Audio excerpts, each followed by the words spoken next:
నమస్తే friends. Welcome to Chenchal vlogs. నేనైతే ఇవాళ మీ ముందరికైతే మరొక అప్డేట్‌తో అయితే వచ్చేసాననమాట. మన 'Nandamuri Narasimham', 'God of masses', Balayya గారు 'ఎన్‌బీకే 111' అలాగే 'ఎన్‌బీకే 112' మూవీలతో పాటు ఇంకొక అప్డేట్ ఏందనంటే, బాలయ్య గారు ఒక హిందూపురం ఎమ్మెల్యేగా కూడా ప్రజలకి సేవలు అందిస్తూ ఉన్నారు. సో, ఆయన అందించిన సేవల్లో ఒక అప్డేట్ ఏంటి అవన్నీ కూడా మనం ఈ వీడియోలో అయితే క్లారిటీగా మాట్లాడుకుందాం. Once again welcome to Chenchal vlogs. మన ఛానల్‌కి ఎవరైనా కొత్తగా వస్తే గనుక మన వీడియోస్ 1, 2 సార్లు చూడండి. మీకు నచ్చుతాయి. నచ్చినట్లయితే లైక్, షేర్, సబ్స్క్రైబ్ అలాగే న్యూ మూవీ అప్డేట్స్ కోసం ఎప్పుడు కూడా కామెంట్ బాక్స్‌లో మెన్షన్ చేయండి. నేను మీకోసం వీడియో చేసేదానికి ఎప్పుడు ప్రయత్నిస్తూనే ఉంటాను. ఇక మన వీడియోలోకెళ్తే గనక మన 'God of masses' Nandamuri Balakrishna గారు నటిస్తున్న 'ఎన్‌బీకే 111' మూవీ అయితే మాత్రం శరవేగంగా షూటింగ్ జరుపుకుంటూ ఉంటుందన్నమాట. ఆల్రెడీ రామోజీ ఫిల్మ్ సిటీలో ఫస్ట్ షెడ్యూల్‌ని అలాగే సెకండ్ షెడ్యూల్‌ని ఫిల్మ్ నగర్‌లో షూట్ అయితే చేసుకునిందనమాట. హైదరాబాద్ శివార్లలో. ఆల్రెడీ రీసెంట్‌గా ఐటెమ్ సాంగ్ గూడా అయితే బాలీవుడ్ భామ అయితే దీంట్లో పాల్గొనింది. సో, ఆ ఐటెమ్ సాంగ్ గూడా చాలా బాగా వచ్చింది. ఈ సినిమాకి చాలా హైలైట్‌గా అయితే ప్లస్ పాయింట్‌గా అయితే నిలవనుందనమాట. రీసెంట్‌గా మనోజ్ గారు గూడా నిన్న వీడియోలో మనం ఆల్రెడీ చూసుకున్నాము. మనోజ్ గారు ఆల్రెడీ ఈ మూవీలో ఒక క్యారెక్టర్‌లో నటిస్తున్నారని చెప్పారు. బట్ గోపీచంద్ మలినేని గారు అఫీషియల్‌గా అనౌన్స్ చేశారు గానీ, దానికి సంబంధించిన ఒక పోస్టర్ కానీ, ఏదైనా క్లిప్ వదిలుంటే బాగుండేది. సో, ఆయన గెస్ట్ రోల్ చేస్తన్నారా? లేదంటే ప్రతినాయకుడు క్యారెక్టర్‌లో చేస్తన్నారా అని తెలియరావాల్సుంది.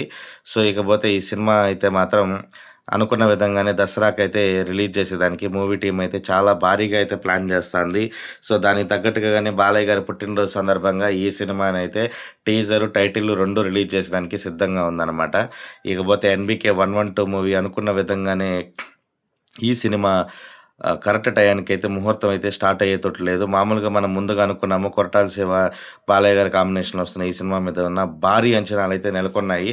యాక్చువల్‌గా జూన్ 10వ తేదీన బాలయ్య గారి పుట్టినరోజు సందర్భంగా ఈ సినిమా గురించి కూడా అప్డేట్ ఉంటుంది అని అందరూ అనుకున్నారు. మనకు తెలుసు ఆల్రెడీ ఇండస్ట్రీలో ఎప్పుడు వాయిదాల పర్వం కొనసాగుతూనే ఉంటది. బట్ అలాగే 'ఎన్‌బీకే 112' మూవీ కూడా జూన్ 19వ తేదీన అంటే బాలయ్య గారి పుట్టినరోజు అయిపోయిన తర్వాత అయితే గనక ఈ సినిమాని లాంచ్ చేసేదానికైతే మూవీ టీమ్ ప్లాన్ చేస్తాంది. చూడాలి నిర్మాత గారు ఎందువల్ల డిలే చేశారు. కొరటాల శివ గారైతే మాత్రం పక్కా ప్లాన్‌తో అయితే ఉన్నారనమాట. ఈసారి గట్టిగా కొట్టాలని. దానికి తగ్గట్టు మూవీకి సంబంధించిన స్టోరీ లైన్ గాని అన్నీ కూడా చాలా బలంగా అయితే సిద్ధం చేసుకున్నారు. సో, ఒక్కసారి పట్టాలెక్కిన తర్వాత మూవీని శరవేగంగా పూర్తి చేసి సంక్రాంతి రోజున సినిమా రిలీజ్ చేసేదానికైతే మూవీనైతే మూవీ టీమ్ అయితే చాలా స్ట్రాంగ్‌గా అయితే ఉందనమాట. అలాగే మ్యూజిక్ బ్యాక్‌గ్రౌండ్ స్కోర్‌లు గానీ, మనకు తెలుసు ఆల్రెడీ దేవిశ్రీ గారికి కొరటాల శివ గారికి అనిరుద్ ఆస్థాన మ్యూజిక్ డైరెక్టర్ అయిపోయాడు. అలాగే మన గోపీచంద్ మలినేని గారికి తమన్ గారు ఆస్థాన మ్యూజిక్ అంటే ప్రతి ఒక్క డైరెక్టర్‌కి కూడా ఒక మ్యూజిక్ డైరెక్టర్ అనేది ఒక రిలేషన్ అయితే వాళ్ళకి బాగా ఉంటుందనమాట. సో, చూడాలి అనిరుద్ ఏ రేంజ్‌లో బ్యాక్‌గ్రౌండ్ స్కోర్ ఇస్తారో, తమన్ ఏ రేంజ్‌లో బాలయ్య గారిని ఎలివేట్ చేస్తారో చూడాలి. ఇకపోతే మరొక రూపం మన బాలయ్య గారు ఒక పక్క బసవతారకం క్యాన్సర్ హాస్పిటల్‌గా గూడా ఆయన సేవలందిస్తున్నారు. మరోపక్క హిందూపురం ఎమ్మెల్యేగా కూడా ఆయన హ్యాట్రిక్ విజయం సాధించి ప్రజల సేవలో ఎప్పుడూ ఆయన ముందుంటున్నారనమాట.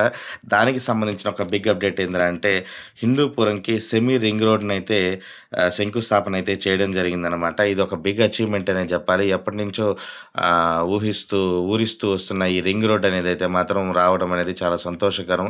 బాలయ్య గారు ఇలా ప్రజాసేవలో ఒక పక్క మునిగి తేలుతూనే, మరోపక్క పేదలకి వైద్యం అందించడంలో కూడా ఆయన ముందుంటున్నారు. ఎంతోమంది పేదలకి క్యాన్సర్ హాస్పిటల్‌లో మంచి వైద్యం అందించి వాళ్ళకి సేవలు అందిస్తూనే ఉన్నారు. సో, వాళ్ళు ఎప్పుడు కూడా ఇలాగే బాలయ్య గారు నిండు నూరేళ్ళు ఆయురారోగ్యాలు అష్టైశ్వర్యాలతో తొలతూగాలని ఆ భగవంతుని ఆశీస్సులు ఎప్పుడు బాలయ్య గారి మీద, ఆయన ఫ్యామిలీ మీద ఉండాలని నేను మనస్ఫూర్తిగా కోరుకుంటున్నాను. ఆయన ఈ ఏజ్‌లో కూడా దాదాపు 65, 66, 67 ఏజ్‌లో కూడా ఆయన కంటిన్యూస్‌గా సినిమాలు చేయడం, మరోపక్క ప్రజాసేవలో ఫుల్ బిజీగా ఉండడం అనేది చాలా గొప్ప విషయం. ఆయనకి ఇలాంటి ఆరోగ్యాన్ని మరింత ప్రసాదించాలని మనస్ఫూర్తిగా భగవంతుని కోరుకుంటున్నాను. అలాగే న్యూ మూవీ అప్డేట్స్ కోసం ఎవరైనా చూస్తుంటే గనక మన చెంచా వ్లాగ్స్‌ని 1, 2 సార్లు మన వీడియోస్ చూడండి. మీకు నచ్చుతాయి. నచ్చినట్లయితే లైక్ చేయండి, షేర్ చేయండి, కామెంట్ చేయండి.